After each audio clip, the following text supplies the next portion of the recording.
Hello student, आप लोग कैसे हैं। देव कोचिंग के इस ऑनलाइन प्लेटफॉर्म पर आपका हार्दिक स्वागत है।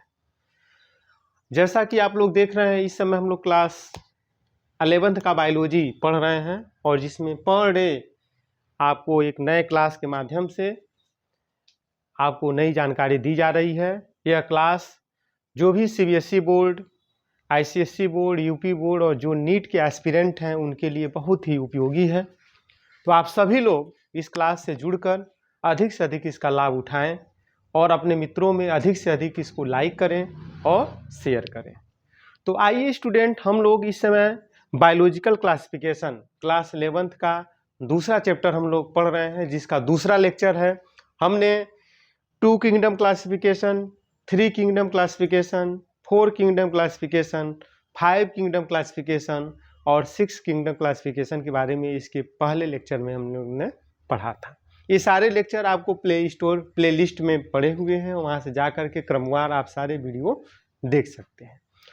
तो आइए स्टूडेंट, आज हम आपके बीच आर.एच. विटेकर साहब का जो क्लासिफिकेशन था 5 किंगडम क्लासिफिकेशन, चूँकि अपने यहाँ सबसे मोस्ट एक्सेप्टेबल इस समय क्लासिफिकेशन अगर कोई है तो इस समय 5 किंगडम क्लासिफिकेशन ही है। तो आइए इस 5 किंगडम क्लासिफिकेशन के माध्यम से जो आर.एच. विटेकर ने 1969 में आर.एच. विटेकर साहब ने, इसको किसने दिया था? RH. Whittaker.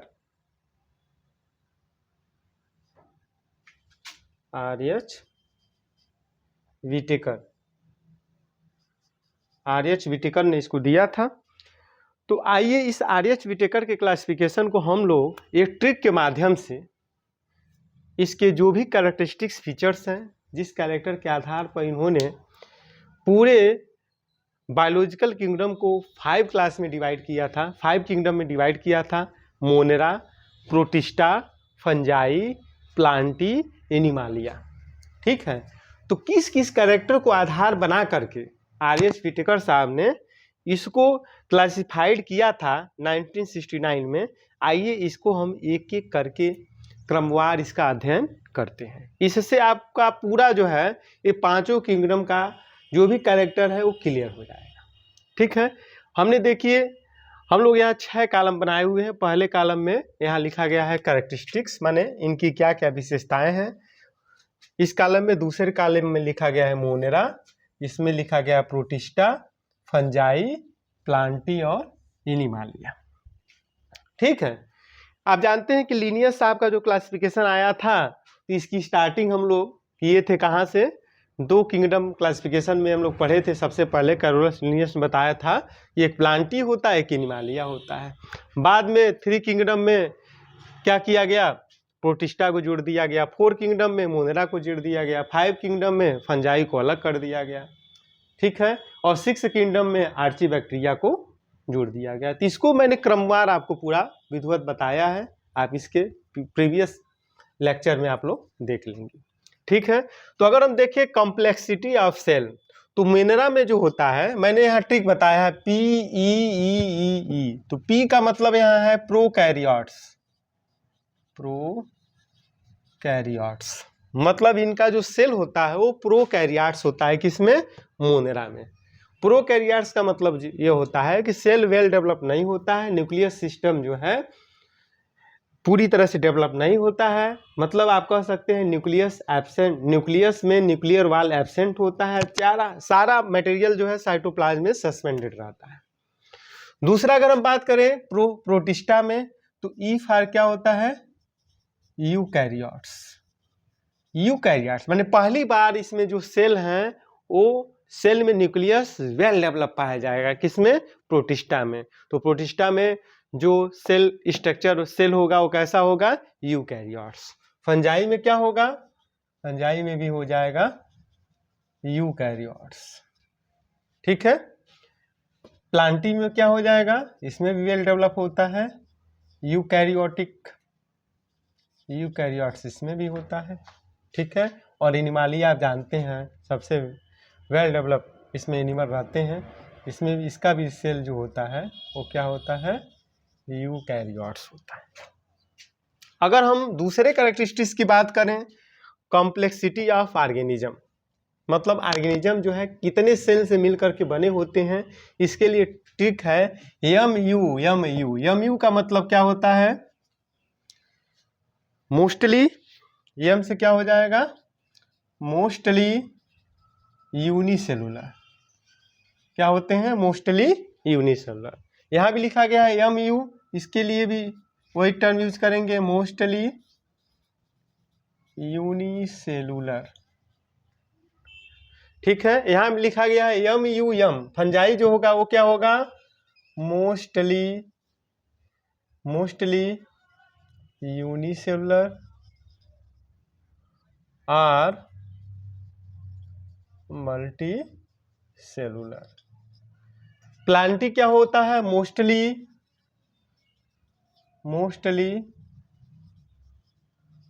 Multi cellular. Animalia में आप क्या देखेंगे? तो भी क्या हो जाएगा? Mostly multi cellular.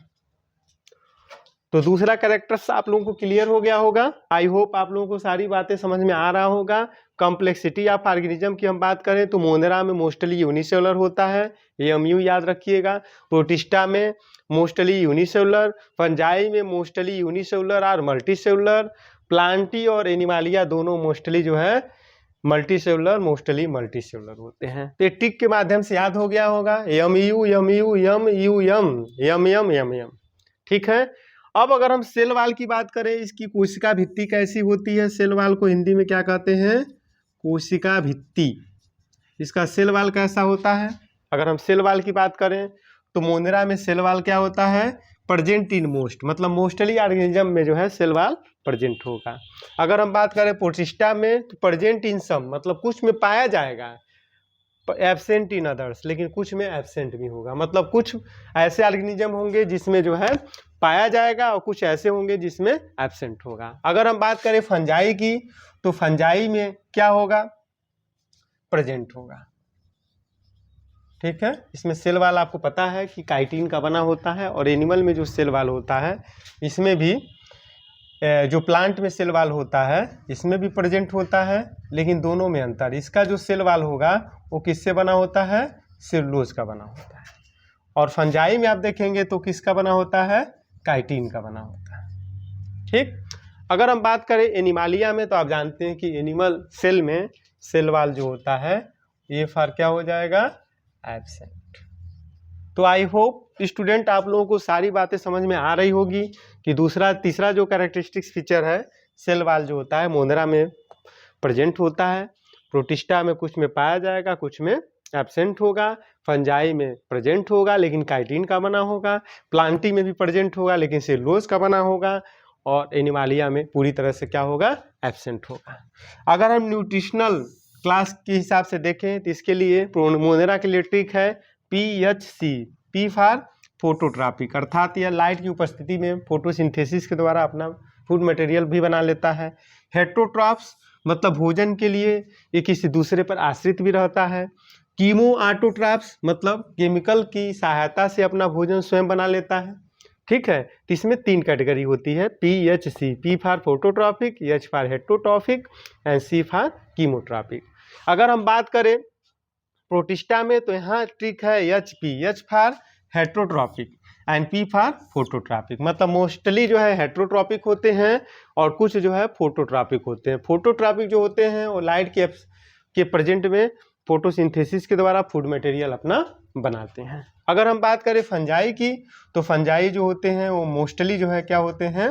हेट्रोट्रॉपिक होते हैं या हेट्रोट्रॉप्स होते हैं। क्यों? क्योंकि इसमें सेल वाल पाया जाता है, जरूर ये प्लांट के कैरेक्टर रखते हैं लेकिन इसमें क्लोरोफिल एब्सेंट होता है, इसलिए जो है ये अपना भोजन नहीं बना पाते हैं। भोजन के लिए इन्हें दूसरे पर आश्रित रहना पड़ता है, इसलिए ये न्यूट्रिशन के लिए दूसरे पर आश्रित रहते हैं, इसलिए इनको हम हेट्रोट्रॉपिक कहेंगे। अगर प्लांट की बात करें तो आप जानते हैं कि मोस्टली जो प्लांट होते हैं वो क्या होते हैं? फोटोट्रॉपिक होते हैं, मतलब वह लाइट की उपस्थिति में फोटोसिंथेसिस की प्रक्रिया के द्वारा अपना फूड मटेरियल सेल्फ मोड में बना लेते हैं।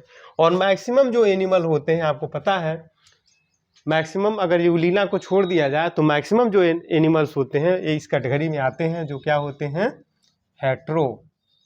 हेट्रोट्रॉप्स होते हैं। ये अपना भोजन जो है ये अपना हेट्रोट्रॉपिक होते हैं, ये अपना भोजन स्वतः नहीं बना पाते हैं, इनको दूसरे पर आश्रित रहना पड़ता है। हम लोग भी इसी कैटेगरी में आएंगे। अगर हम मोड ऑफ न्यूट्रिशन की बात करें, ये भोजन लेने का तरीका क्या है इनका, न्यूट्रिशन का मतलब मोड यानी तरीका क्या है, ये एब्जॉर्प्टिव, ये पूरी तरह से क्या कर लेते हैं, एब्जॉर्ब कर लेते हैं। इसका क्या होता है, एब्जॉर्ब भी कर लेते हैं, इंजेशन, इंजेस्टिव का मतलब निगलना, निगल भी लेते हैं।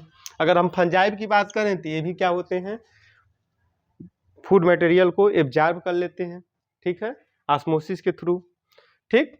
और जो प्लांट होते हैं मोस्टली एब्जॉर्प्टिव, ये भी जो है फूड मटेरियल को एब्जॉर्ब करते हैं। और जितने एनिमल होते हैं इंजेस्टिव, हम लोग भोजन ले करके उसको निगलते हैं, तो इसको हम क्या कहेंगे, इंजेस्टिव कहेंगे। लास्ट जो कैरेक्टरिस्टिक फीचर है अगर हम बात करें तो मोटिलिटी, माने गतिशीलता। मोटिलिटी का मतलब क्या होता है, गतिशीलता, मतलब कौन गतिशील होता है, कौन गतिशील नहीं होता है, इसकी इसमें बात किया जाएगा। तो जो मोनेरा होते हैं वो कैसे होते हैं, मोटाइल होते हैं, मतलब इसमें कुछ गति करने के लिए कुछ आर्गेनेली प्रेजेंट होता है। प्रोटिस्टा जो होते हैं मोटाइल भी होते हैं, कुछ मोटाइल भी होते हैं, कुछ नॉन मोटाइल होते हैं। मोटिलिटी आर्गन में आप जानते हैं, कहीं सिलिया होता है तो कहीं फ्लैजला होता है, ठीक। अगर हम बात करें फंजाई की तो मोस्टली ये क्या होते हैं, नॉन मोटाइल होते हैं। अगर हम बात करें प्लांटी की तो मैक्सिमम आप जानते हैं कि प्लांट जो है वो नॉन मोटाइल होते हैं। अगर एनिमालिया की बात करें तो मोस्टली ये क्या होते हैं, मोटाइल होते हैं। तो आई होप स्टूडेंट आप लोगों को विटेकर साहब का जो 5 किंगडम क्लासिफिकेशन है पूरी विधि और ट्रिक के साथ आप लोगों को समझ में आ गया होगा। आई होप ये क्लास आप लोगों को अच्छे लग रहे होंगे, ठीक है। इसी तरह से जो है आपको और भी बहुत सारे वीडियो जो है आपको पर डे आपको मिलते रहेंगे। कल के क्लास में हम लोग जो है मोनेरा के बारे में डिटेल स्टडी करेंगे, ठीक है, कि मोनेरा में क्या क्या है, कौन से एनिमल हैं, कौन से क्या क्या उनके कैरेक्टरिस्टिक्स फीचर है। वैसे तो मैंने शार्टली बता दिया है, लेकिन कल इसके बारे में हम डीपली स्टडी करेंगे, ठीक है। तो आप सभी लोगों को बहुत बहुत धन्यवाद।